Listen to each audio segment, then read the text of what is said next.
please recite aloud salawat for them. Allahumma salli ala Muhammad wa ali Muhammad. And of course, we would like to remember all of the shuhada that we've had in these past couple of years in Palestine, Lebanon, Iran, Yemen, Iraq, all over the Muslim world, and also all of the mustad'afin that we have in these countries. Um, and please give a loud salawat for them as well. Allahumma salli ala Muhammad wa ala Muhammad. Of course, we would also like to remember our dear leaders who were the leaders of the Jihad for Justice, Sayyid Ali Khamenei, Sayyid Hassan Nasrallah, Sayyid Raisi, and of course, Yahya Sinwar, Ismail Hania, and many others who are going unmentioned. We would like to remember them with a loud salawat and surah Fatiha as well. Allahumma salli ala Muhammad wa ali Muhammad. الشيطان الرجيم بسم الله الرحمن الرحيم الرحمن الرحيم مالك يوم الدين إياك نعبد وإياك نستعين اهدنا الصراط المستقيم صراط الذين أنعمت عليهم غير المغضوب عليهم ولا الضالين. And of course, we would like to remember our master, the true leader of the Ummah, the Imam who is Ghaib, Al-Qa'im, Al-Muntadhir, Al-Imam Mahdi, Ajalallahu Ta'ala Farajahu Sharif. Salawat. Allahumma salli ala Muhammad wa ali Muhammad. Bismillahir Rahmanir Rahim. شهد الله إنه لا إله إلا هو والملائكة وأولو العلم قائما بالقسط لا إله إلا هو عزيز الحكيم. And Allah bears witness that there is no God but He, and do the angels, and those possessed with knowledge who are holding up righteousness. There is no God but He, the mighty and the wise.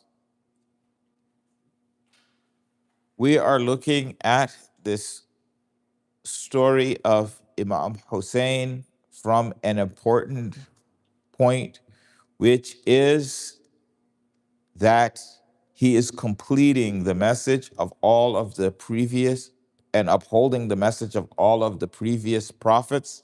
And this is something which is continuingly needed to be upheld. It is not some kind of message for the past and then no longer with the duty to the future. That's the whole point of our religion, is that you have the Quran and the Ahlul Bayt, and these are two things which are living. They continue to affect your lives. They continue to be how you see the world. They continue to lead your lives. They continue to be how we see the world. Not that this is some kind of story for the past or just good akhlaq and we go about the future. No, we are being in a constant connection with Allah subhanahu wa ta'ala, and the Imams play that role. And Imam Hussein did this job of, which we want to look at today, of re-emphasizing that there is Tawhid, that there is no God but Allah. Now, it's very interesting that you would say that Imam Hussein is re-emphasizing Tawheed when the people who killed Imam Hussein were also saying that we believe in Allah. The killers of the Imam also were praying. The killers of the Imam were also fasting. So if they both believed in Tawheed, they both believed that they were accountable to their actions before Allah, then why is it that one group of people were willing to make every sacrifice, their wives, their children, their money, their this, their that, for Allah, And you had another group of people who were willing to kill those people and were not willing to put anything on the line for Allah. And both of them are claiming to believe in Tawhid. Both of them, if you ask them, you give them a test, you say, sir, how many gods are there? You ask either one of the sides, they would say there's one God. So this is something for us because, like we said, this is something which is continuous. Every day is Karbala. Every day is Ashura. Every day the decisions we are making are putting us on one side or the other. And we get some hints in this ayah which we've just read. And we'll go into the meaning in a bit. But the ayah that we just read says that Allah says that there is no God but He. This is a decree from Allah. Allah is letting us know that there is no God but He. It's obvious. You think, why would the master of the universe? You still make proclamations even when something's obvious. America does this all the time. We're the most powerful country in the world. They always why do they make the proclamation if it's self-evident? No, sometimes when something is this important, this is this grand, this is this prominent, to remind those who might be doubtful, to remind those who might be thinking there's another way, don't even try. There is no God but He. And His power and might will wipe away any of the false things which you bring up. And the angels, those possessed with power, those spiritual beings possessed with power and reason, they also know there is no God but He. But He doesn't say all of the humans. He says, ulul ilm. So those who have some halal in their ilm, they have some lapse in their ilm, they have a lacking of knowledge, these are the ones who do not truly recognize Allah. Now, there's a difference between ilm that is, you know something, and ilm that has now entered your heart. When the person has some sort of problem that their knowledge has not seeped into their heart and has not become faith, it's just on the surface. They give you the right answer, but they don't act on it. Now, these people might not do it, but he shows the difference. This is one way you can tell. And from this ayat, we know that those who are knowledgeable and standing up for justice. So when that person takes that extra step of standing up for justice, is showing that to some degree this knowledge has now entered his heart and now has now entered his heart, changed his mind, and now become active in the limbs. And then it's qa'iman bil qist, because it's not just that when the and justice, not just when it's easy, but when it really has meaning is when it's hard. And Allah won't let you do that unless He makes it somehow hard. And He tries you with shay'in min al khawf wa naqsa min al amwal and people. That you'll have some sort of weakness, that you'll feel that we don't have enough. We don't have enough people. We don't have enough men. We don't have enough soldiers. We don't have enough weapons. We don't have this. We don't have that. Sometimes it's actually the reverse is actually true. Sometimes you actually do have these things, but Allah will make you feel as if you don't. Many times it's this, that you actually have a lot. You actually have, like, if you think about it, you have enough. It appears when the enemies march out with their armies, it appears that they have this vast army.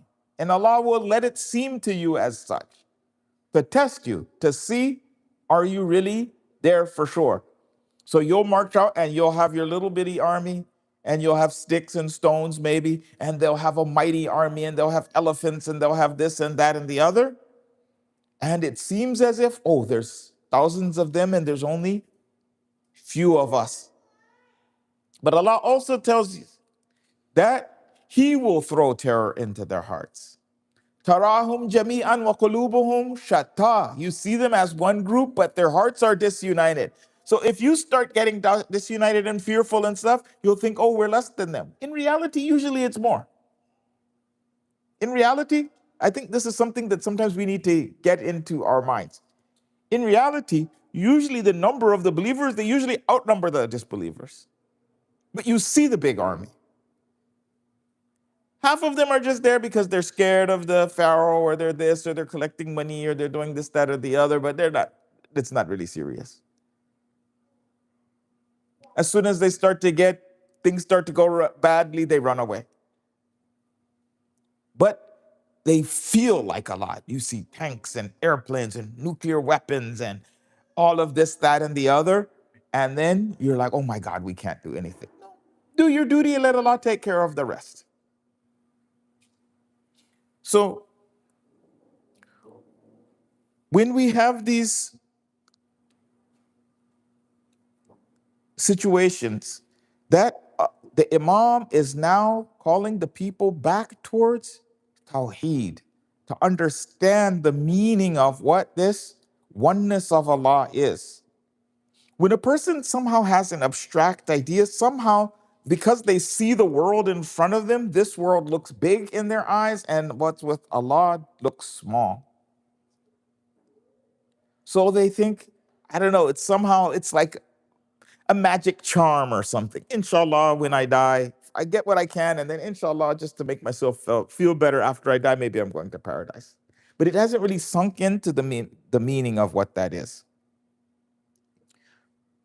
So we see this sentence, which is, there is that La ilaha illahu appears multiple times in the Quran. It's over 25 times that some version of this, that ilahukum ilahun wahid la ilaha illahu, but this particular phrase repeats again and again and again as a reminder that there is one. This phrase, La ilaha illallah, is about 4 or 5 times. One of the things that's very interesting is that Allah insists that this is something that people have already signed up for before their birth. It's a very interesting ayah. وَإِذْ أَخَذَ رَبُّهُ مِنْ بَنِي آدَمَ ظُهُورِهِمْ وَأَشْهَدَهُمْ. So Allah took all of the Bani Adam, right, and made them bear witness.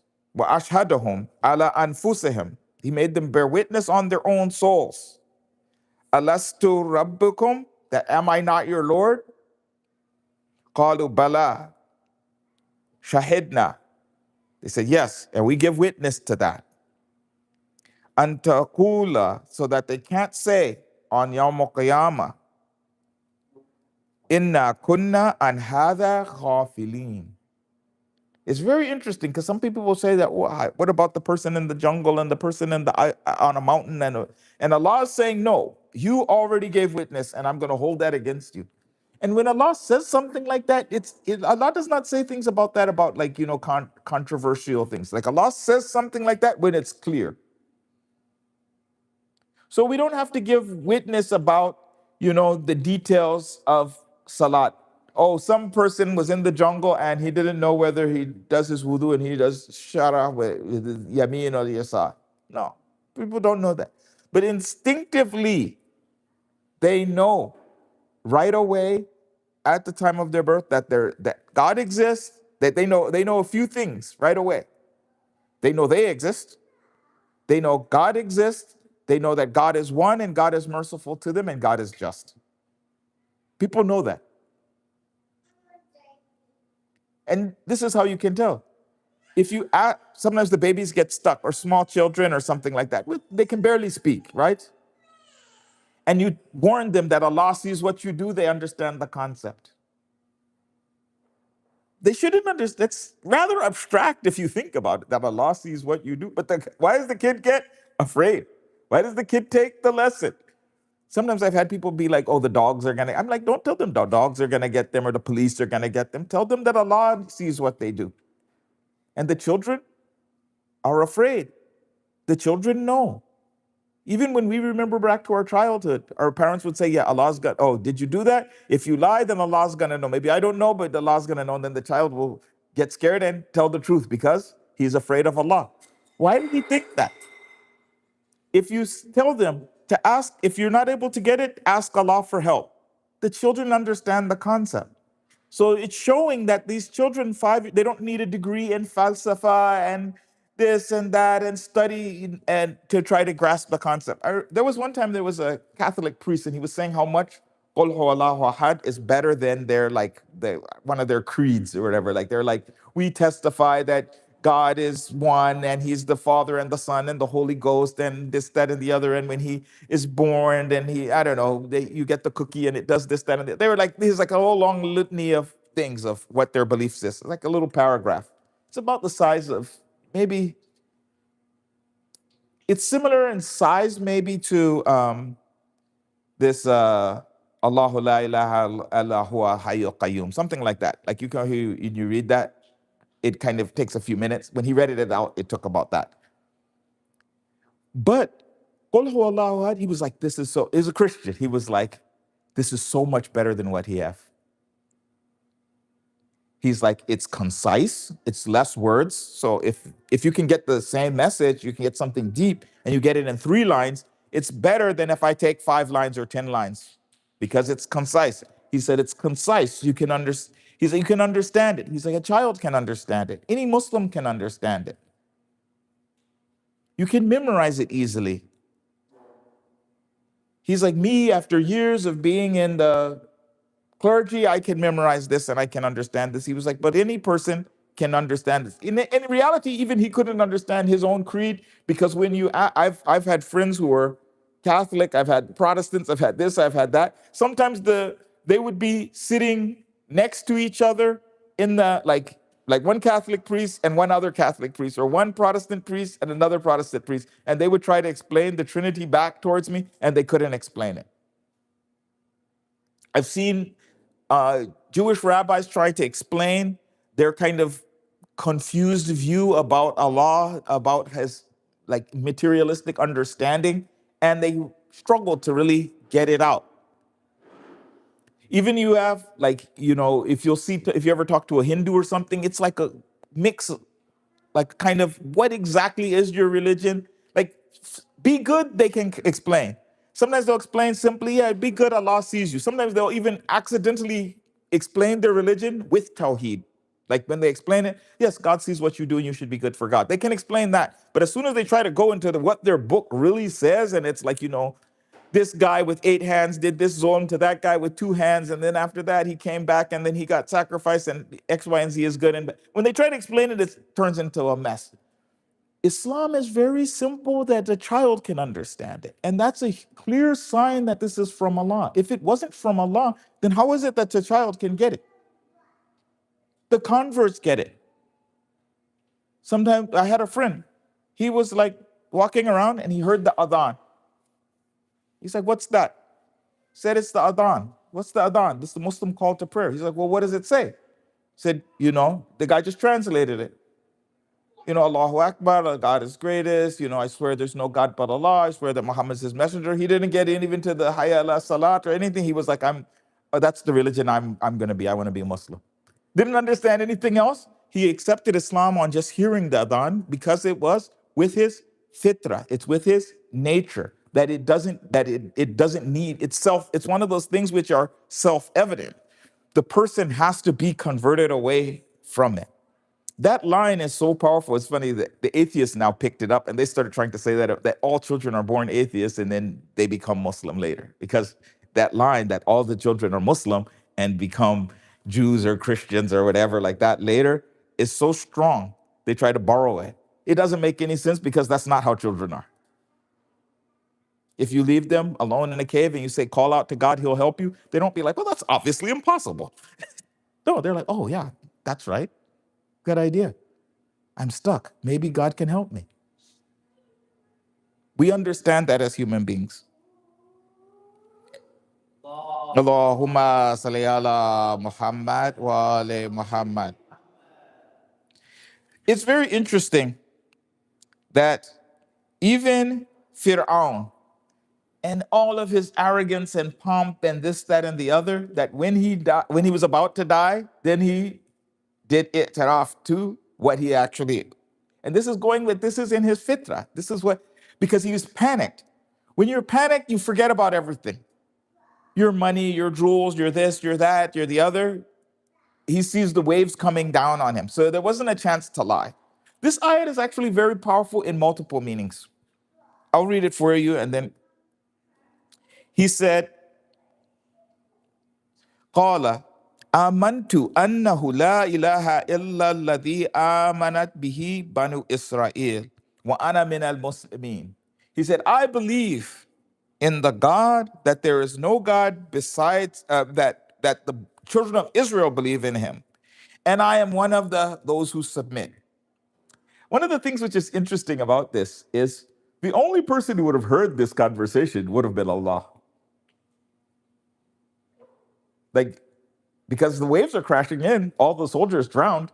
So one person, this conversation between one of the servants of Allah, which is the Fir'aun who had been one of the mustakbirin, and build me a castle so that I can look at Allah and this, that, and the other. He was just so out of his mind, seeing all of the miracles, and it was like, oh, these guys are magicians. Harun and Musa used to do the miracle, and they would be like, oh, magicians, go pray to your Lord, as if it wasn't their Lord, to get this thing from you, this plague off of us. They would do another, and they would do it with the snake. Oh, magicians, pray to your Lord to do this. Oh, magicians, pray to your Lord to do this. He sees the miracle because he knew if the magicians knew it was a miracle, he knew it was a miracle, that the snake came and ate their sticks and stones. He was the first one. He was like, no, this is better magic. He immediately went to the spin doctors. No, this is better magic, that these guys are magicians and they're just better magicians than my magicians. But when it came down to it, he admitted that this was all fake. He was just doing it for dunya. So if you think about it, he was actually muwahhid in his heart of hearts. So it's there was a saying that there was like, nobody's really an atheist. They say it, but there was one of them. He was a famous atheist, and he used to always trash Islam and this, that, and the other. And finally, he had cancer, and he was gonna die. And they're like, putting a lot of pressure on him to like not do. You know how we put pressure on somebody? They're on the verge of death. We like, say La ilaha illallah Muhammadur Rasulullah. They're putting him to like, be like, hold fast to his atheism. They know he's getting panicked. So they were like, are you still sure that you're an atheist? You're on the verge of death. You have cancer, this, that, and the other.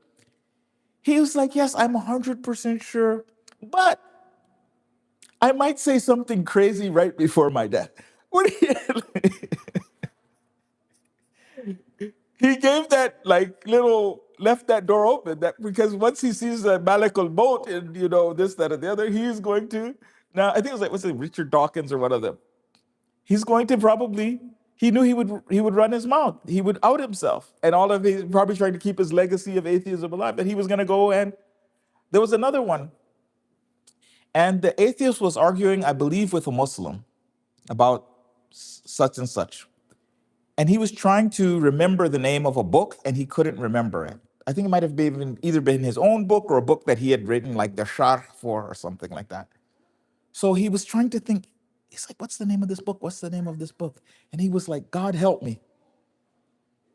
And then the person said that it's interesting that when he is trying to disprove Allah and remember the name of a book to say that, he couldn't help. The power of Allah is such that he had to ask for Allah's help to remember the name of the book.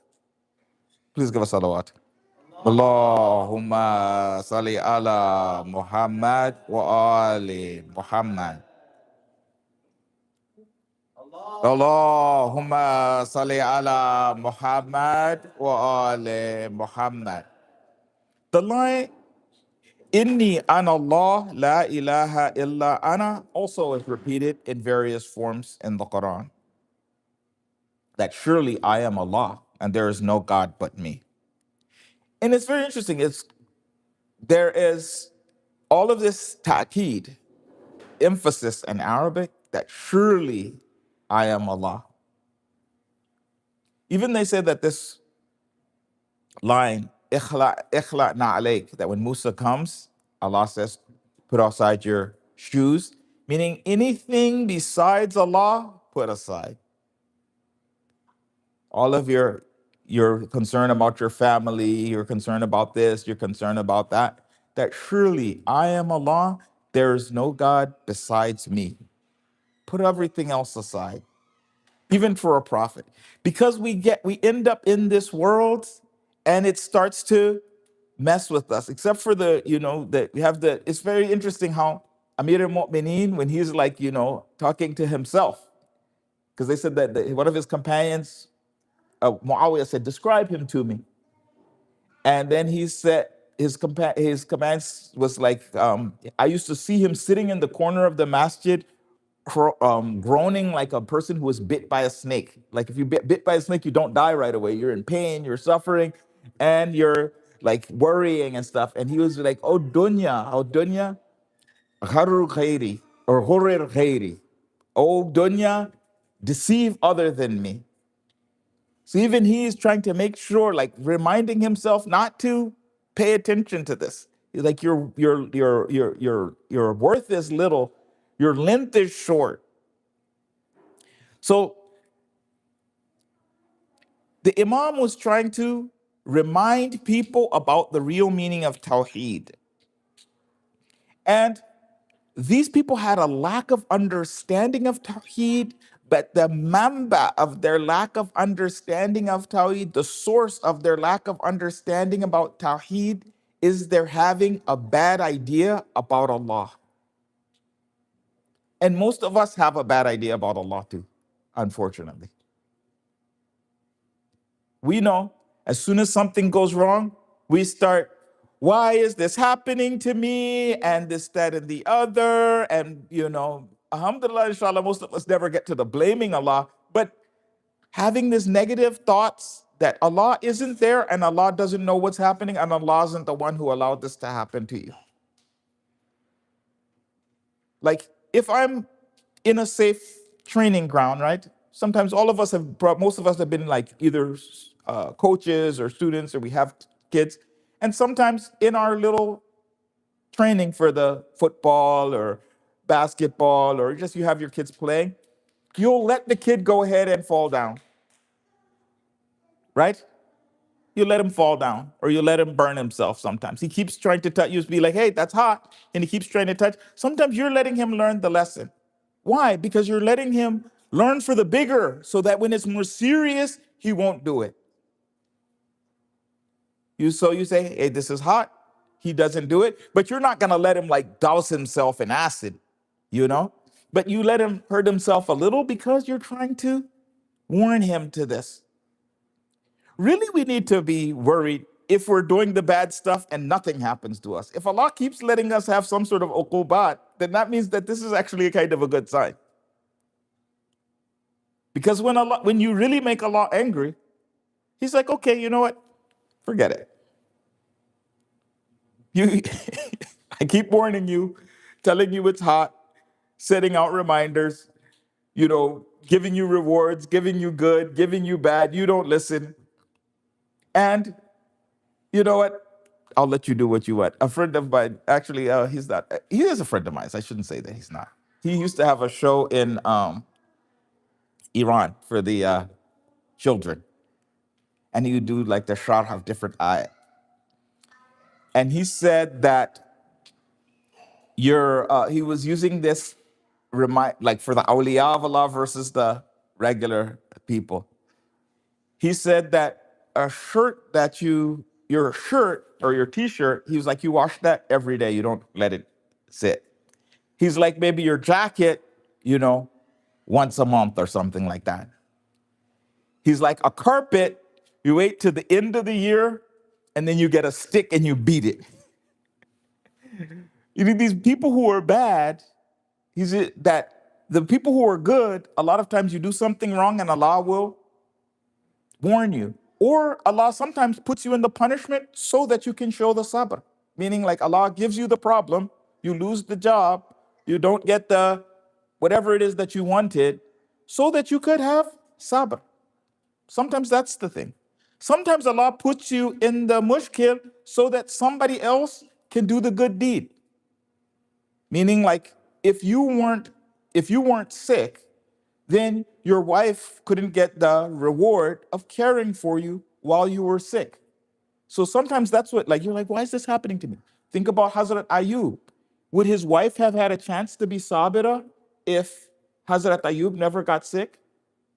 So sometimes it's that. So even sometimes I think for those of us who we have a sick family member or this type of, sometimes a lot, like part of Allah's reward for us is that He's getting us a chance to earn all of these. It's not a punishment. Like, what did I do that my child has XYZ illness?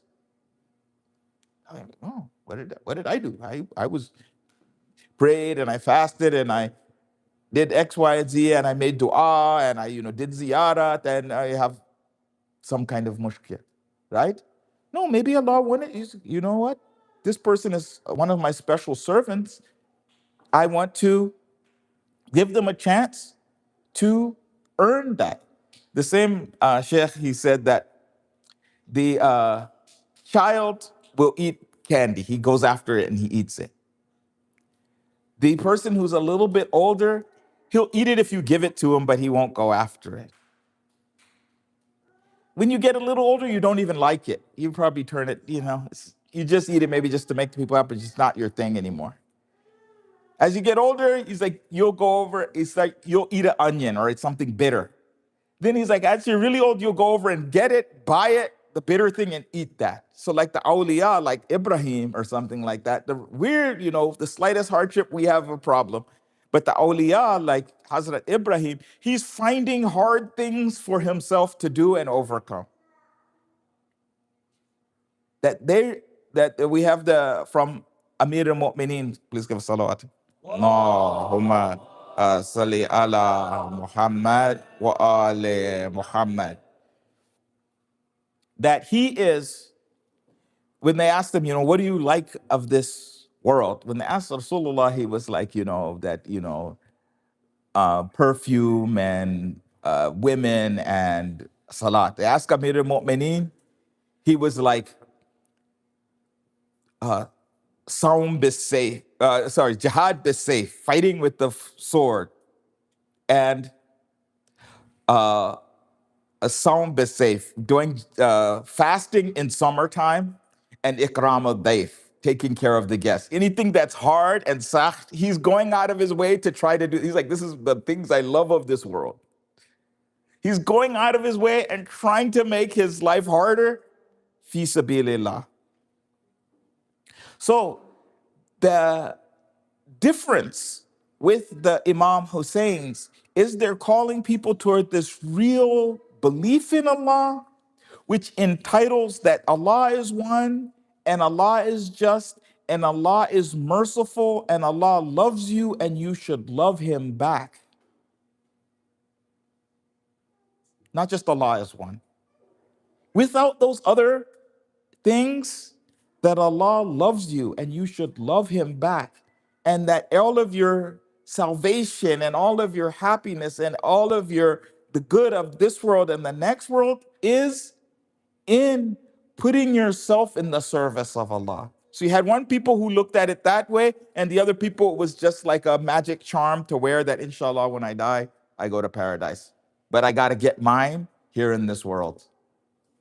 And any sort of hardship that I suffer in the way of Allah, then I lose. That's why they say that in Allah ma sabirin, because you can't tell the difference between these two people. Because remember, Allah, despite the fact that Allah knows what's in our heart, He makes us do it in our actions too. If everything's going great, imagine that you come to the masjid and everything's great and everything's super easy. The masjid's close right next to our house, and the great food and the best people and the everything, and it's just a party nonstop. Of course, everybody's gonna go then, the good and the bad. As soon as you have to do sabr for it, as soon as there's some sort of hardship in that way, then it's like, no, it's now starts to sort the people out. And this is for not just the example of the masjid, everything in our life. As soon as there's some sort of hardship in that way, that, oh no, then you can, then Allah's going to be like, look at my servant. Look what he went through for me. They had someone, he was saying that unless you're willing to sacrifice for it, it's not real. And what you're willing to sacrifice for it shows how real it is for you. So he was using the example of love, right? That a person who's like, in this world, our true love is actually for Allah, but when they have these people, they go madly in love. So they leave their family and they jump out the window and they do Romeo and Juliet and blah, blah, blah. And he said that if the love wasn't real and he wasn't obsessed that way, he would stop. He'd be like, yeah, I love you, but only to the point of duty. But when he's able to throw out duty and throw out this and throw out that and throw out the other, then that's what makes it real. But the only one worthy of that type of love is Allah. In this world, no, the duties are first, but our duties to whom? Allah. I'm willing to sacrifice all of the loves that I have for the love of Allah. If you weren't willing to sacrifice, it's not really real. That's why you have for Hazrat Ibrahim that he had to leave his homeland. No, he loved his homeland and his people and the relaxing and the familiarity.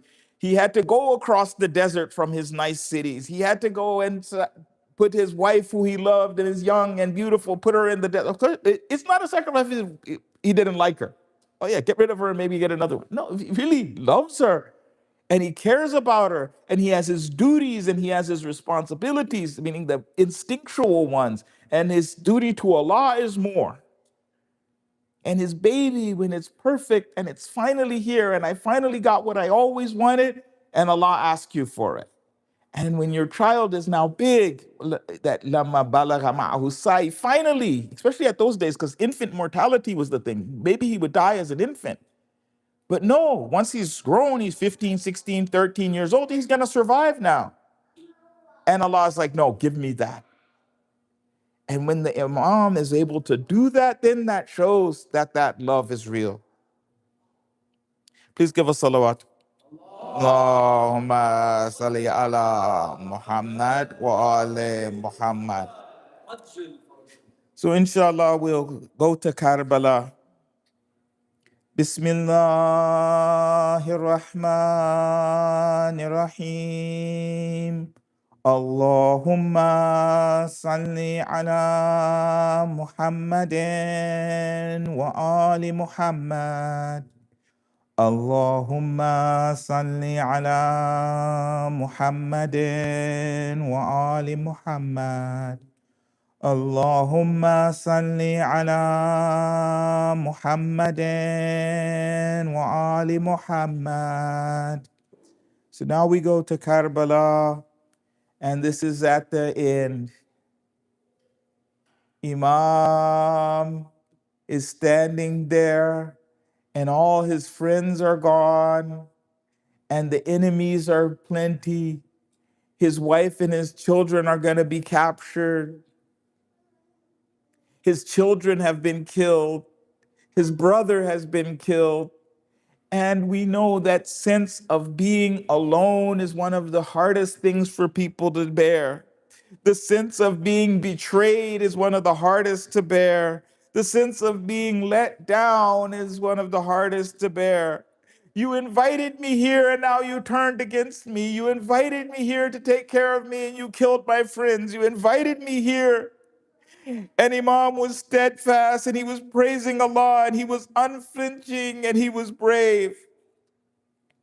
We have to remember who Imam was, that he had been raised by the Prophet to go through this. That even as a baby, the Prophet used to kiss his neck and kiss his neck and kiss his neck. And Fatima, she's like, why are you doing this? He's like, because one day my ummah is going to cut this neck. Imam was there and he continued to call out. He called the people, he said, Ibad Allah, kunnu fi dunya hadara, be in this world aware. If this world were to survive, it would for anyone, it would be for the prophets and the Anbiya. They are closer to it in pleasing Allah, but Allah has created this world for disaster and trial. He has created the creatures for death. Anything new will become old, its gifts will perish. It's a house of termination and a place of rooting out. فَتَزَاوَدُوا فَإِنَّ خَيْرَ زَادِ التَّقْوَى وَاتَّقُوا اللَّهَ لَعَلَّكُمْ تُفْلِحُونَ. He said, take preparations. The best preparation is awareness of a God, and be aware of a God that you might be happy. But Imam saw that these words had no effect on these hard-hearted people. They continued to yell at him and they cursed him and they would say, why did you come here? Now we are going to kill you. But he saw that there was no effect, then he had to go back to his tent. And he had to say his goodbyes to Zainab, and he had to say his goodbyes to Sakina, and he had to say his goodbyes to Imam Sajjad. He told them, don't cry, don't tear your clothes. And his own clothes, he ruined them so that they wouldn't take all of his clothes after he was dead. Then he went out to the people and he didn't give up. He said, هل من دابة يدب عن حرم رسول الله هل من موحد يخاف الله فينا هل من مغيث يرجو الله في غياثنا هل من مؤين يرجو ما عند الله في إغاثنا هل من ناصر ينصرنا هل من ناصر ينصرنا هل من ناصر ينصرنا. He called for help. He called for help. Please, someone stand up for the Ahlul Bayt. Don't let me be here alone. Do any of you believe in Allah? Do any of you believe in the Prophet? And no one listened. No one came from the ranks of the enemy. Then Imam Husayn attacked. When they hit him with arrows, he fought and he fought and he fought and he pushed them back. It was like a lion attacking sheep. Then he came back to Zainab and he waved at Zainab, Salaam alaikum ya khata. Salam, oh my sister. Then he turned back again and again they attacked him and shot arrows and he fought and fought to defend himself. Then he came back to Zainab again and she was happy. And he said, Salaam alaikum ya khata. And he did this again and again, but each time he would come back, it would be a little bit weaker.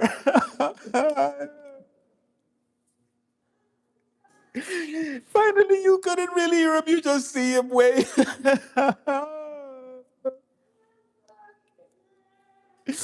And they realized they couldn't get close to him because he was so fierce. So they surrounded him and they began to shoot arrows and throw stones. Imam Hussein looked like a porcupine with arrows coming from here and here. They hit him in his head, they hit him in his hands, they hit him in his neck. Finally, Imam fell down off of his horse. But he didn't surrender, he continued to defend himself. They said, look, he's weak now, we can kill him.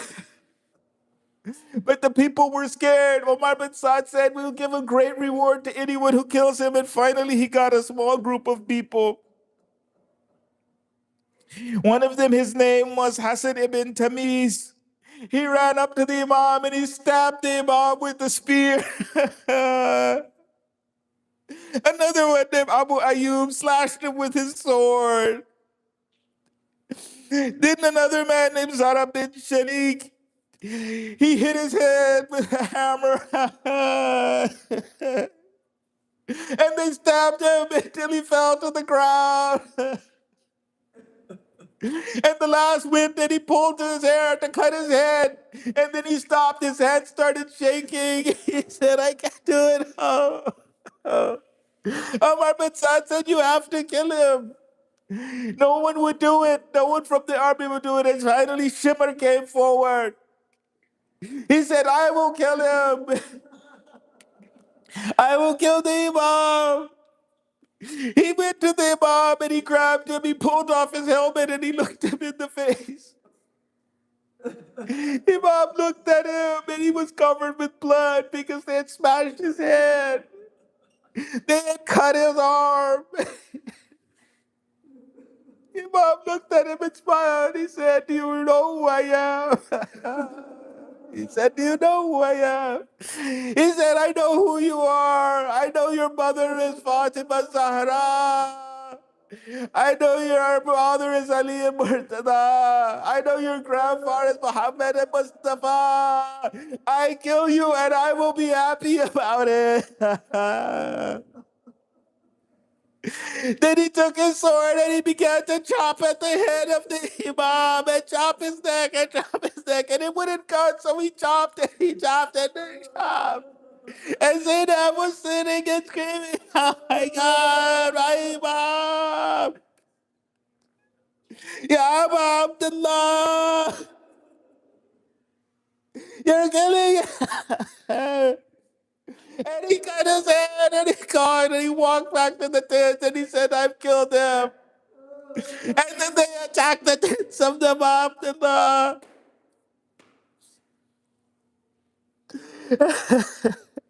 And they began to steal the things from Abu Abdullah. They began to steal his clothing and his armor. They wanted to steal the rings, but it wouldn't come off, so they chopped off his finger. They wanted to take other things, and when it didn't cut off, they chopped off his head.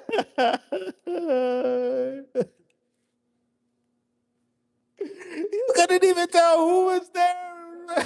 He had no head. He was missing a head. They said we have to treat him as we treat the traitors. He was a rebel. So we have to get the horses and we have to trample the body of Abu Abdullah. And they whipped the horse. The horses didn't want to go, so they whipped the horses and whipped the horses to force them to run. And the horses crushed the body of Abu Abdullah.